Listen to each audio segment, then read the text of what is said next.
zdravím všechny sušenky a paštěky a dneska to je objev takovej, docela fakta, trošku dá se říct, a trošku dám obrazovku na míň, takhle, tak, aby vás to nerušilo.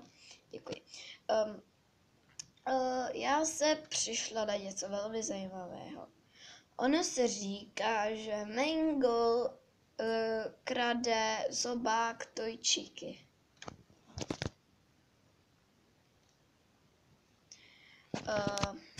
Něco jako tady prostě.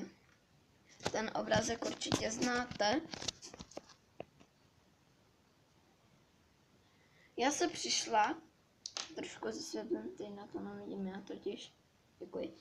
Já se totiž přišla, že to není zobák Tojčiky, i když to velice připomíná, a jak by se teda Tojčikin zobák mohl ztrácet, ale není tomu tak, věřte mi.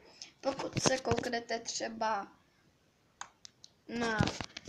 ve hře, já najdu nějaký, když vám takhle visí ze stropu, tak tady má trošku něco podobného, ale není to ono.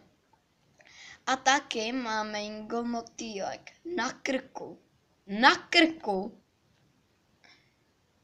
A tady to, když se kouknete pořádně, musíte mít tady ten obrázek. Tady to je úplně nejlíp vidět. Našla jsem ho na Google, tak můžete vidět, že tady to je trošku červený. Pardon. A tady to oranžový, je odraz světla na Mengeleným baglím motýlku. Jakože na krku motýlek. Ano, je to opravdu bůk. Opravdu.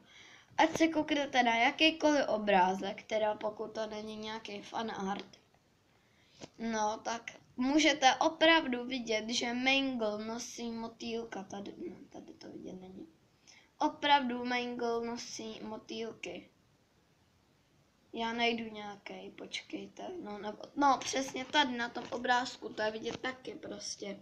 Tady to je červený a je to jenom bug, tady to je prostě bug, toho si nevšímejte. Prostě někdo o tom může vědět a někdo ne. A ještě přece, když Mengele rozflákali, tak měla motýlka. Já vám to nějak ukážu, ale to bude asi fan art nejspíš. No nebo třeba tady obrázek, ještě než je rozflákaná, má tady motýlka, chápete to? A když se koukneme na tenhle obrázek, tak tady ho má taky. A taky je takovej do červeno-růžova, dá se říct. A tady to je prostě jenom bug, to není žádnej zobák Tojčiky. Jestli mě nechápete, anebo jestli této teorii nevěříte. Jo, prostě tady to je sice fan art, ale koukejte se, jo. Prostě motýlek dá se říct na správném místě. Jo, prostě, když této teorii nevěříte, tak si věřte, že ji prostě ukradla zobák Tojčiky. Tady máme jumpscare, tak se nalekněte. Tady můžeme vidět taky motýlek, ano, přesně červeno-růžovej. Prostě nemusíte této teorii věřit, jo, ale pokud byste chtěli, tak samozřejmě věřit jí můžete. Já jí dost věřím, ale hodně moc, protože když jsem to zjistila, tak mě to úplně šokovalo a nevěděla jsem, jak mám reagovat. Dobře, pokud jste se z tohohle videa něco dozvěděli nového o Mengele, dejte like, pokud věříte té teorii, co předtím, dejte dislike, nebo pokud vám to přišlo jako schňá hruška. Pokud je toto video, což je možnost, první, co ode mě vidíte, dejte odběr, prosím, děkuji. A napište nějaký chytrý komentík, odepisuju a čtu. Děkuji. A mějte se hezky, házejte blesky, milujte FNAF a čau.